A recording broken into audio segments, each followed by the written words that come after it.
Ok, donc regarde, toi t'es bien attaché. Continue de courir. Voilà, excellent. Tu es ingénieur scientifique, explorateur, mais aussi pilote de parapente et réalisateur de documentaires. Tout ça donc en lien avec le développement durable qui est ton domaine d'expertise. Et donc ça finalement c'est ton bureau? C'est un peu mon bureau, des fois je prends des calls en l'air. On a vraiment un besoin de comprendre ce qu'est la science. Ouais. C'est assez clé et ça nous permet d'expliquer le monde. Ton premier vol solo, tu t'en souviens? Ah ouais, je m'en souviens, en fait tu t'en souviens toute ta vie quoi. Ouais. Les oiseaux, la nature, et ça te permet vraiment de te récupérer de l'énergie. On va aller survoler avec le glaciologue ce glacier et il va nous en parler, il va nous dire bah voilà pourquoi ça fond et qu'est-ce qu'on peut mettre en place comme solution. Qu'est-ce qu'on peut dire à des climato-sceptiques? Ça représente uniquement 5% de la communauté scientifique et c'est des personnes qui sont assez isolées. C'est quoi toi le vol le plus incroyable que tu as fait? Celui qui nous a emmenés au sommet du Mont Blanc. On a décollé à 2000 mètres d'altitude et on allait jusqu'à 5600 mètres. Je trouve qu'à Grenoble on a vraiment cette capacité à avoir beaucoup de nature autour de nous et à construire des sociétés qui sont peut-être plus résilientes.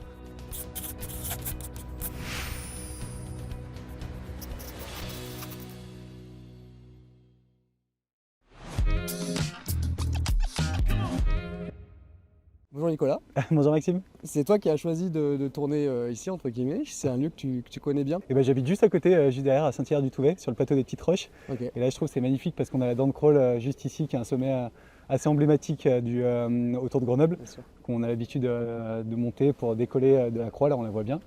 Et puis c'est l'air de décollage juste derrière moi et c'est un endroit que j'affectionne particulièrement. C'est le décollage de la Coupe Picard, pour ceux qui connaissent d'ailleurs. Ils atterrissent juste en dessous, c'est ça? C'est ça, on décolle ici avec les déguisements. Et après pour les démonstrations plus acrobatiques, c'est l'autre décollage qui est juste derrière. Ah ouais, d'accord. Pour te présenter, du coup, tu es ingénieur scientifique, explorateur, mais aussi pilote de parapente et réalisateur de documentaires. Tout ça donc en lien avec le développement durable qui est ton domaine d'expertise. Comment toi, tu te présenterais? Bah, un peu comme ce que tu as dit. À la base, moi je suis vraiment ingénieur, c'est ça qui me caractérise. Ensuite, j'ai voulu me spécialiser aussi par la recherche, donc dans les sciences. Et puis après, à côté de ça, en parallèle, j'avais besoin de ce côté un peu plus exploration. Ouais. Et quand on dit explorateur aujourd'hui, on pense à plein d'endroits, de paysages qui n'ont pas encore été découverts. Donc moi j'aime bien ce côté-là, mais j'aime bien aussi le côté exploration plus humaine. Ouais. Donc aller comprendre comment les personnes vivent dans les différents milieux, quelles solutions elles mettent en place pour mieux vivre et pour s'adapter aussi à des effets, par exemple du dérèglement climatique, sûr, mais aussi à plein d'autres effets, et quelles solutions leur permettent de mieux vivre aujourd'hui et demain. Tu as fait Polytechnique, Berkeley, puis l'UGA avec laquelle tu as fait un doctorat. Est-ce que tout ce bagage universitaire il est nécessaire pour comprendre le climat et ses enjeux? Je pense que quand on veut aujourd'hui mettre en place des solutions pour le climat, c'est vraiment très important de comprendre les mécanismes climatiques à l'œuvre pour ne pas faire n'importe quoi. On est entouré par des arbres, on est entouré par des oiseaux, différentes espèces d'animaux. Déjà comprendre comment tout ça fonctionne. Comprendre ensuite comment les mécanismes, la météo fonctionne. Là on a des nuages qui sont différents types de nuages, des cumulus, des altostratus. Comprendre vraiment tous ces mécanismes à l'œuvre et une fois que tu les as compris, tu comprends qu'il y a aussi quelques problèmes, notamment le problème en lien avec le dérèglement climatique. Et une fois que tu as bien compris ces mécanismes, tu as envie de mettre en place des solutions et de te dire comment concrètement, peut-être à l'échelle locale comme à l'échelle globale, quelles solutions sont intéressantes à mettre en place. Ouais, c'est ça. Comment cette passion entre guillemets pour l'environnement, je ne sais pas si on peut appeler ça une passion, c'est plutôt un lien viscéral j'imagine. Comment toi c'est apparu chez toi ça? J'ai eu la chance de grandir à Saint-Paul-de-Vars, donc c'est de l'autre côté de la vallée, plutôt dans le Vercors. Ouais. Voilà, et donc j'ai eu la chance de parcourir le Vercors quand j'étais petit en montagne et ça m'a vraiment donné ce goût de la nature. On est ici aussi parce que tu utilises le parapente comme moyen de mesurer finalement la pollution atmosphérique dans la vallée grenobloise mais aussi ailleurs. Donc tu voles avec des capteurs et ces données-là que tu récupères, tu les envoies ensuite à des scientifiques, donc notamment à l'UGA. Ouais, l'idée c'est que nous on a des petits capteurs de pollution de l'air, des capteurs plutôt citoyens qui ont des mesures qui ne sont pas forcément très précises. Ça donne une tendance, c'est assez intéressant, on peut voir à 1000 mètres, à 2000 mètres quelle est la qualité de l'air et quelle est la tendance globalement. Et puis après on regarde avec les scientifiques de l'UGA ou d'autres universités ou les personnes de Atmo qui eux ont vraiment des capteurs plus importants concrètement quelle est la qualité de l'air et comment on peut l'améliorer. Toi tu es un témoin direct on peut le dire du dérèglement climatique, en tout cas tu l'analyses, tu le mesures. J'imagine que derrière il y a aussi un engagement envers la transition écologique. Qu'est-ce qu'on peut dire à des climato-sceptiques? Nous, ce qu'on montre, c'est vraiment que les solutions qu'on met en place pour le climat, même si on s'en fout complètement du climat, elles sont très bonnes pour le social, pour les hommes, pour la biodiversité, donc, ou pour la qualité de l'air. La qualité de l'air, c'est quelque chose qui est très intéressant parce que les solutions qu'on met en place vont avoir un effet direct et très court terme par rapport aux solutions sur le climat qui sont plutôt moyen et long terme. Ouais, c'est ça, d'accord. Et en fait, donc, par exemple, si tu as moins de circulation, et bah, tu vas avoir un effet direct sur la pollution de l'air. Si je suis climato-sceptique, je m'en fous du climat, mais par exemple j'ai une famille et mon fils par exemple a beaucoup d'asthme et j'ai envie qu'il y ait moins d'asthme, donc j'ai envie qu'il y ait moins de pollution de l'air. Donc ça c'est intéressant. Et puis après les climato-sceptiques, ça représente uniquement 5% de la communauté scientifique et c'est des personnes qui sont assez isolées, qui peuvent avoir des intérêts à dire voilà, le contraire de ce qui est validé par la science.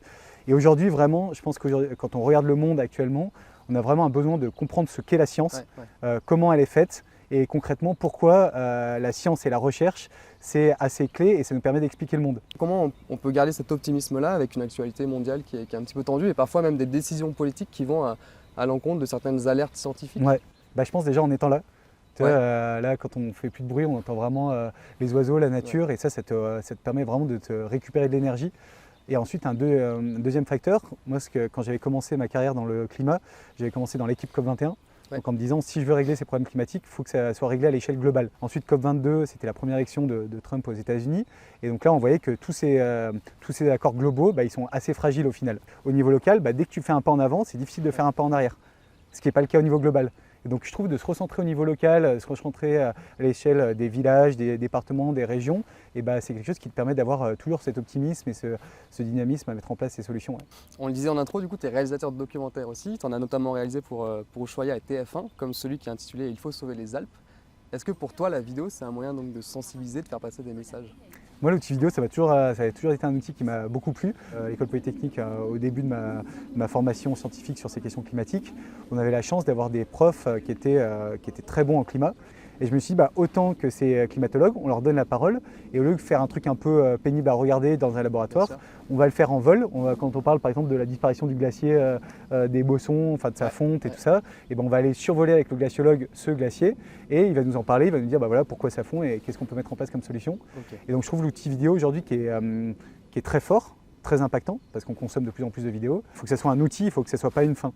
Donc l'idée c'est vraiment, on utilise cet outil-là et après on l'utilise pour faire quelque chose et c'est ce qu'on fait dans la fondation RISE qu'on a créée. Je vais t'en parler du coup parce qu'on parlait de la COP21. Toi tu as présenté un projet à la COP27 en Égypte. Est-ce que tu peux nous en parler? Ouais, donc à la COP27 l'idée c'était de se dire, bah voilà, on a fait Il faut sauver les Alpes dont tu as parlé, qui était plutôt une collection de documentaires où on était à l'échelle locale, à l'échelle des Alpes, en se disant bah, quelle solution on peut mettre à cette échelle-là. En parallèle je faisais ma thèse sur l'accès à l'électricité en Afrique subsaharienne dans les zones rurales très reculées et je me suis dit bah, comment on peut mixer les documentaires que j'avais fait à cette échelle locale et ce que je faisais plutôt à l'échelle internationale sur ces sujets de recherche et dans des communautés locales.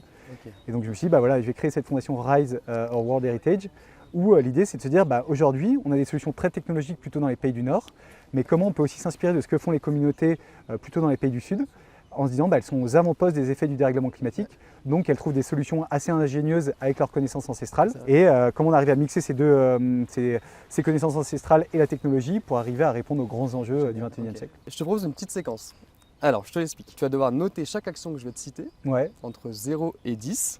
10 étant la solution à privilégier, 0 étant celle à ne surtout pas mettre en œuvre. Ok, super. Ouais. Allez. Je tourne la page, elles sont de l'autre côté. Suspense. Il y en a une petite dizaine, voilà. Si tu veux développer, parce que je sais que c'est compliqué de mettre une note, il y a plein de choses derrière à chaque fois. Si tu veux développer, carrément. tu peux. Ok, génial. Rouler en voiture électrique. Bah, je pourrais dire 7 par exemple. Ce qui est assez intéressant, c'est qu'elles réduisent tes émissions de carbone si ta production d'électricité est décarbonée. On a la chance, parce qu'en France c'est le cas. Aux US par exemple, si tu roules avec une Tesla, bah, en fait ton kilomètre il va émettre plus de CO2 que si tu roules avec une petite voiture classique. Quoi. Le nucléaire, on en parlait. Je sais pas, je dirais 7. Les centrales qui sont actuellement en place, ça te permet d'avoir une électricité qui est décarbonée sans avoir d'intermittence, ce qui n'est pas forcément le cas des énergies renouvelables. Le solaire et l'éolien. 10 sur 10. Les centrales à charbon plus propres. Je crois qu'il y en a un peu 2.0 qui sont un peu moins polluantes qu'avant. Ouais. Si on arrive à adapter la demande et tout ça, tu peux dire 0 sur 10 et que tu n'as plus besoin forcément des centrales à charbon. Nous, on a une grosse base nucléaire, donc notre électricité de base elle est nucléaire. Donc autant utiliser cette base qui est hyper importante. Et après les centrales à charbon, ce qui est assez intéressant, c'est de les utiliser vraiment quand tu as des pics de consommation en hiver par exemple, où tout le monde justement rentre à 19h, 20h, met le four, met plein de trucs en place et du coup ta centrale à charbon elle est pertinente. Le télétravail. 10 sur 10 sans hésiter. Après ce qui est intéressant c'est le contact humain. Tu vois là on se voit, c'est intéressant de voir ses collègues et tout ça. Moi ce que je trouve génial c'est de faire du télétravail la plupart du temps. Et ensuite, après, tu peux faire, tu vois, tous les 2 mois ou tous les 3 mois, tu regroupes toutes les personnes d'une même équipe dans un environnement sympa où tu fais des échanges, tu n'es même pas forcément obligé de bosser ou Bien faire sûr, des réunions. ouais. Tu apprends à mieux connaître tes collègues. Tu gardes un lien social. Voilà, de garder du lien social et comme ça, après, tu es plus efficace quand tu travailles avec eux et ça, c'est quelque chose qui, je trouve, qui est vraiment intéressant dans la société aujourd'hui, quoi. Acheter des produits reconditionnés. Bah, dis ceci, si tu penses à la pollution de l'air intérieur, par exemple, quand tu as pour toi ou pour tes enfants et tout ça, c'est bien meilleur d'acheter des produits sur le bon coin, des meubles sur le bon coin, des vêtements sur le bon coin, parce que tu n'as pas tout ce relargage de polluants en intérieur, quoi. Donc reconditionné et d'occasion en fait. Reconditionné d'occasion. En fait, c'est bon pour le porte-monnaie, c'est bon pour ta santé, la santé humaine, et c'est bon pour le climat. Donc, Entre 0 et 10, l'interdiction des vols courts en avion. bah ça, c'est pareil, hein. C'est comme quand on parle de la ligne Paris-Pau ou des choses comme ça. Tu te dis, mais en fait, c'est hallucinant quoi, qu'on se pose encore la question. Et bah, je mettrais 10 pour l'interdiction, quoi. Quand tu peux le faire en train, enfin, ça n'a aucun sens de prendre l'avion, quoi. Et se déplacer uniquement en parapente. Ouais, bah ça, tu vois, par exemple, lors de le décollage, j'ai mon dentiste qui est en dessous, j'ai la salle d'escalade qui est en dessous, donc j'y vais en parapente, j'ai un petit champ d'atterrissage juste à côté, et après je remonte à pied, j'ai 700 mètres de dénivelé, donc ça pareil, c'est bon pour la santé, et puis souvent en fait quand je suis en retard chez le dentiste, si j'y vais en voiture ça me met 25 minutes, si j'y vais en parapente je mets 5 minutes. Donc tu le conseilles à tout le monde. Bah voilà, c'est ça, tout le monde à faire un stage de parapente En ici, et puis se déplacer en parapente, c'est une bonne option, quoi. Selon toi, quelles sont donc les actions, parce qu'on en a parlé quand même de quelques-unes, quelles sont les actions, les petits gestes que nous, Grenoblois ou dans la vallée, on peut mettre en place pour réduire notre empreinte? Tu peux faire du vélo, ça c'est vraiment bien. On parle des petits gestes, mais je pense qu'aujourd'hui on peut aller un peu plus loin que ça. C'est comment tu t'impliques dans ta vie professionnelle, dans ta vie associative et tout ça pour mettre en place bah voilà, des choses qui sont intéressantes. Le télétravail, bah, par exemple, c'est une super solution. Ça t'évite de faire énormément de trajets, de te retrouver dans les bouchons le matin. Juste la chaîne de Beldon, quand tu regardes tout ce que tu as à faire en montagne dans la chaîne de Beldon, bah, tu te dis bah, ça sert à rien de partir hyper loin pour pouvoir vivre l'aventure. Quelques semaines, on a fait une goulotte en cascade de glace qui monte à la petite lance de Domaine. Et bah, en fait, en une journée, tu as l'impression d'avoir vécu une semaine de vacances et avoir fait un voyage incroyable, alors que c'est en face, quoi. Mais c'est bien de rappeler que l'aventure, elle est pas très loin du centre-ville, quoi. J'avais un copain avec qui on était à Berkeley, à San Francisco. Il était venu ici et on était au casino, donc maintenant l'Intermarché de Saint-Martin-d'Air. Il sort, il regarde la chaîne de Beldon. Il fait, mais c'est le plus beau parking que j'ai jamais vu, tu vois. Et toi, quand tu es dessus, tu vois plein de voitures et tout ça. Et en fait, tu as juste besoin de lever la tête. Et tu vois ce truc, cette chaîne de Beldon, la chaîne de Chartreux. C'est incroyable d'habiter ici. Et bah, la transition est toute faite pour cette deuxième partie, donc le plat qui va être dédié plus à Grenoble. Ok, super. On en parlait tout à l'heure, tu es né à Saint-Paul-de-Vars. Tu dirais que c'est une chance d'avoir grandi finalement au pied du Vercors? Ah bah, c'est une chance incroyable de pouvoir avoir ce terrain de jeu quand tu es tout petit, cette nature qui est autour de toi. C'est vraiment une chance incroyable. Finalement, qu'est-ce que ça t'a appris, toi, de vivre l'environnement grenoblois? Qu'est-ce qui t'a appris? Déjà de comprendre l'environnement. De bien comprendre la nature. C'est assez marrant, mais moi quand j'étais petit, on allait à la chasse avec mon père, c'est souvent décrié et tout ça. Moi ce que ça m'a appris, c'est que en fait, quand tu vas chasser dans la montagne, tu restes souvent au même endroit pendant 4 à 5 heures. Et en fait, moi j'étais petit, tu vois, et du coup, rester au même endroit, c'est un peu comme si tu allais, je sais pas, à la messe par exemple le matin. En fait, tu restes 4-5 heures et tu as juste le temps de penser, d'écouter la nature autour de toi. Et donc ça, c'est quelque chose qui m'a beaucoup servi.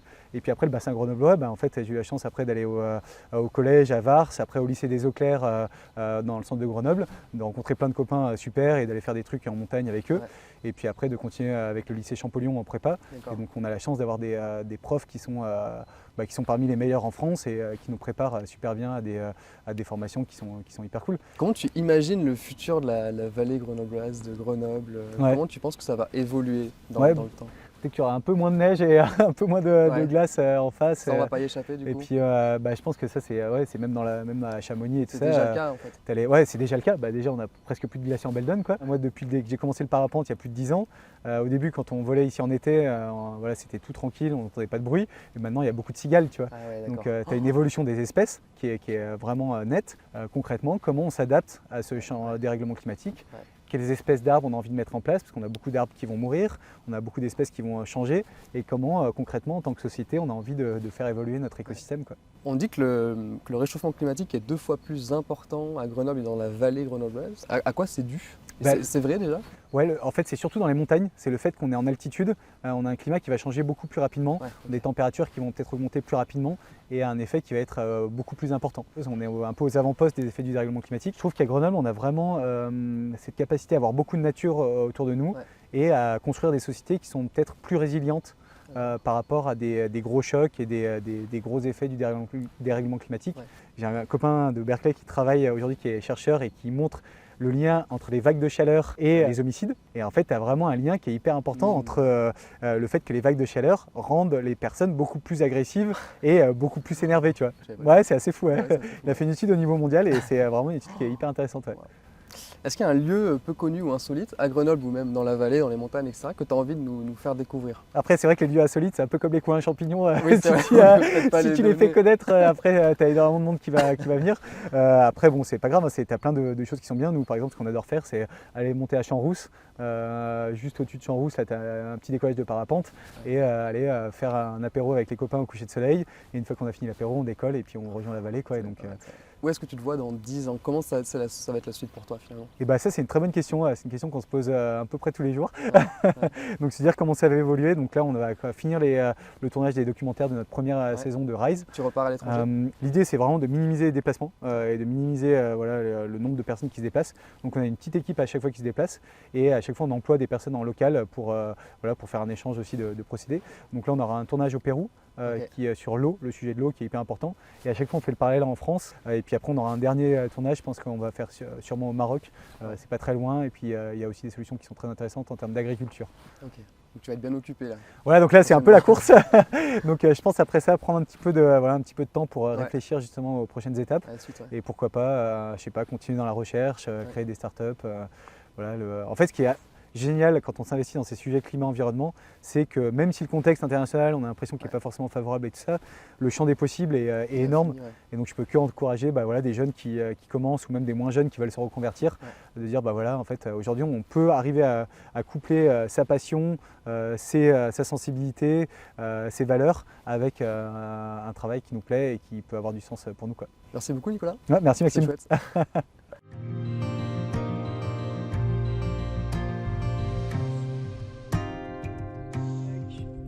Ok, donc, c'est long. Let's go. Alors, ok, donc regarde, toi t'es bien attaché partout, moi je suis bien accroché. Let's go. Allez on y va, allez vas-y, cours, emmène-moi. Continue de courir. Voilà, excellent. Et bien en bas.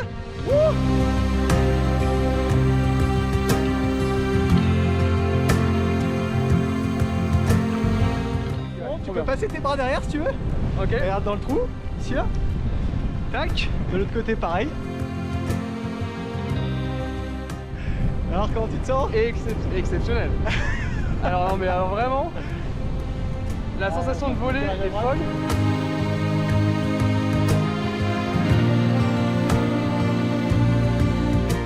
Et donc ça finalement c'est ton bureau quoi, Nicolas? Bah c'est ça, c'est un peu mon bureau, des fois je prends des calls en l'air. Tu vois, on n'a pas du tout de bruit. Ça, le parapente, c'est vraiment l'aéronef qui est assez génial pour ça. C'est incroyable. Bah tu vois, en fait, le parapente, ce qui est bien, c'est qu'on n'a pas le vertige.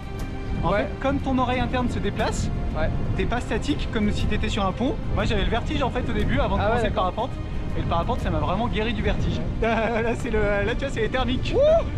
C'est des gros thermiques. Donc là, on est dans une Mazda qui est vraiment thermique. Donc c'est vraiment une Mazda qui est assez forte. Et donc là tout le jeu c'est de piloter la voile pour pas qu'elle ferme. Ah ouais d'accord.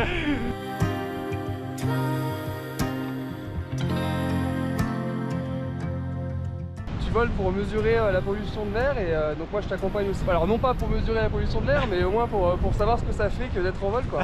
C'est quoi toi le vol le plus incroyable que tu as fait? Si t'en avais un si on revient, c'est vraiment celui qui nous a emmené au sommet du Mont Blanc. On a décollé à 2000 mètres d'altitude et on allait jusqu'à 5600 mètres.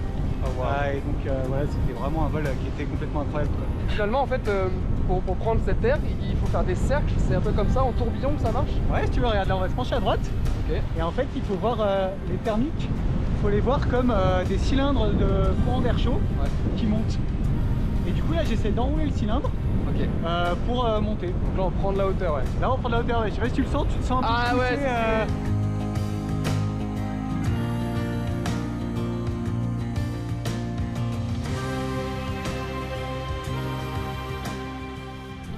Ton premier vol solo, tu t'en souviens? Ah ouais, je m'en souviens. En fait, tu t'en souviens toute ta vie quoi. Ouais. C'est un premier vol qu'on avait fait à Mont-Lambert, c'est plus proche de Chambéry que de Saint-Hilaire. Ouais.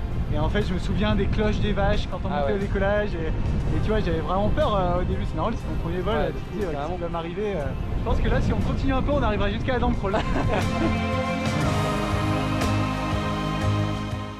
On va aller poser un peu plus loin là-bas, je pense. Là, il faut trouver le bon moment finalement pour descendre. C'est exactement ça. Le bon moment et surtout, il faut trouver d'où vient le vent. Ok. Pour pas qu'on s'écrase, tu vois. Là, moi, je vais aller plus là-bas, tu vois. Là-bas, je sais que c'est une zone qui est vraiment tranquille. Voilà, je peux commencer un peu à courir. Voilà, commence à courir. Ouais. Yes. Ah, je me suis un peu arrêté tôt. Parfait. Excellent. Génial. Tape là. Ah, le premier vol, tu mets longtemps à t'en remettre. C'était exceptionnel.